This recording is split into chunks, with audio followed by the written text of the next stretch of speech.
ಜಮ್ಮು ಕಾಶ್ಮೀರದ ಪಹಲ್ಗಾಮ್ನಲ್ಲಿ ನಡೆದ ಉಗ್ರರ ರಕ್ತದೋಕುಳಿಯ ಬಳಿಕ ಪ್ರಧಾನಮಂತ್ರಿ ನರೇಂದ್ರ ಮೋದಿ ಪಾಕಿಸ್ತಾನಕ್ಕೆ ಕೊಟ್ಟ ಎಚ್ಚರಿಕೆ. ಅಮಾಯಕ ಪ್ರವಾಸಿಗರನ್ನ ಕೊಂದ ಪಾಕ್ ಉಗ್ರರ ಕೃತ್ಯಕ್ಕೆ ಪ್ರತೀಕಾರವಾಗಿ ಕೇಂದ್ರ ಸರ್ಕಾರ ಪ್ರಮುಖ 5 ನಿರ್ಧಾರಗಳನ್ನ ಕೈಗೊಂಡಿದೆ. ಇದರಿಂದ ಪಾಕಿಸ್ತಾನಕ್ಕೆ ಮರ್ಮಾಘಾತವಾಗಿದೆ.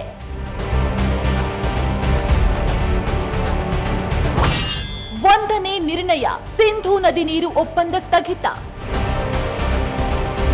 ಸಿಂಧೂ ಕಣಿವೆಯ ನದಿ ಒಪ್ಪಂದವನ್ನ ರದ್ದುಗೊಳಿಸುವ ಮೂಲಕ ಭಾರತ ಪಾಕಿಸ್ತಾನಕ್ಕೆ ಜಲಾಘಾತ ನೀಡಿದೆ.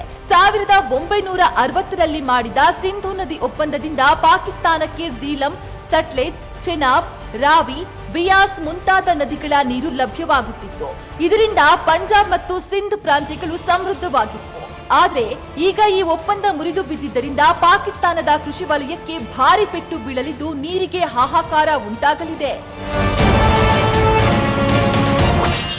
2. ಅಠಾರಿ ಗಡಿ ಬಂದ್. ಭಾರತ ಹಾಗೂ ಪಾಕಿಸ್ತಾನದ ನಡುವಿನ ಪ್ರಮುಖ ಸಂಪರ್ಕ ಕೊಂಡಿಯಾಗಿರುವ ಅಠಾರಿ ಚೆಕ್ ಪೋಸ್ಟ್ ಬಂದ್ ಮಾಡಲಾಗಿದೆ. ಇನ್ಮುಂದೆ ಪಾಕ್ ಪ್ರಜೆಗಳಿಗೆ ಭಾರತ ಪ್ರವೇಶ ನಿಷೇಧ. 3ನೇ ನಿರ್ಣಯ, ಭಾರತ ಬಿಟ್ಟು ತೊಲಗಿ, ಭಾರತ ಪ್ರವೇಶ ನಿಷಿದ್ಧ. ಭಾರತ ಸರ್ಕಾರ SAARC ವೀಸಾ ಅಡಿ ಪಾಕಿಸ್ತಾನದ ನಾಗರಿಕರಿಗೆ ಭಾರತ ನೀಡುತ್ತಿದ್ದ ಪ್ರವೇಶಕ್ಕೆ ನಿರ್ಬಂಧ ಹೇರಲಾಗಿದೆ. ಅಲ್ಲದೆ ಪಾಕ್ ನಾಗರಿಕರಿಗೆ ನೀಡುತ್ತಿದ್ದ ವಿಶೇಷ ವೀಸಾ ಕೂಡ ರದ್ದಾಗಿದೆ. ಜೊತೆಗೆ ಭಾರತದಲ್ಲಿರುವ ಪಾಕ್ ಪ್ರಜೆಗಳು 48 ಗಂಟೆಯೊಳಗೆ ಭಾರತ ಬಿಟ್ಟು ತೊಲಗಬೇಕು. ಅಲ್ಲದೆ ಪಾಕಿಸ್ತಾನದಲ್ಲಿರುವ ಭಾರತೀಯರು ಮೇ 1ರ ಒಳಗೆ ಭಾರತಕ್ಕೆ ವಾಪಸ್ ಬರಲು ಸೂಚನೆಯನ್ನ ನೀಡಲಾಗಿದೆ.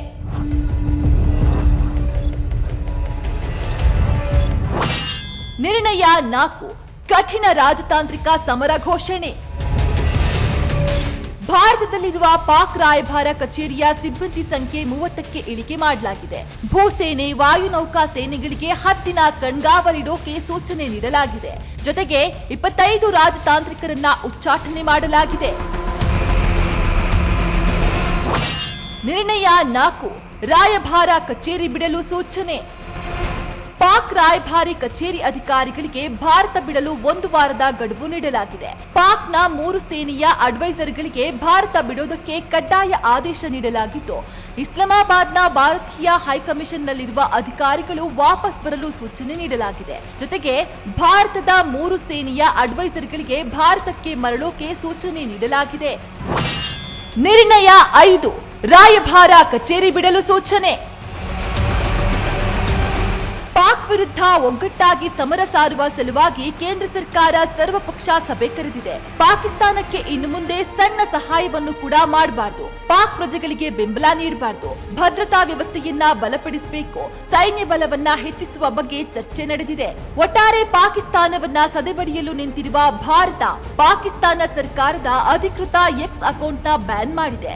ಜೊತೆಗೆ ಪ್ರಧಾನಿ ನರೇಂದ್ರ ಮೋದಿ ಭಾರತೀಯರನ್ನ ಕೊಂದವರನ್ನ ಗುಂಡಿಕ್ಕಿ ಹತ್ಯೆ ಮಾಡಲಾಗುತ್ತೆ ಎಂದು ಭರವಸೆ ಕೊಟ್ಟಿದ್ದಾರೆ. ಇವರ ಭರವಸೆಯಂತೆ ಉಗ್ರರ ಅಟ್ಟಹಾಸ ಕೊನೆಯಾಗಲಿ, ದೇಶದಲ್ಲಿ ಶಾಂತಿ ನೆಲೆಯಾಗಲಿ.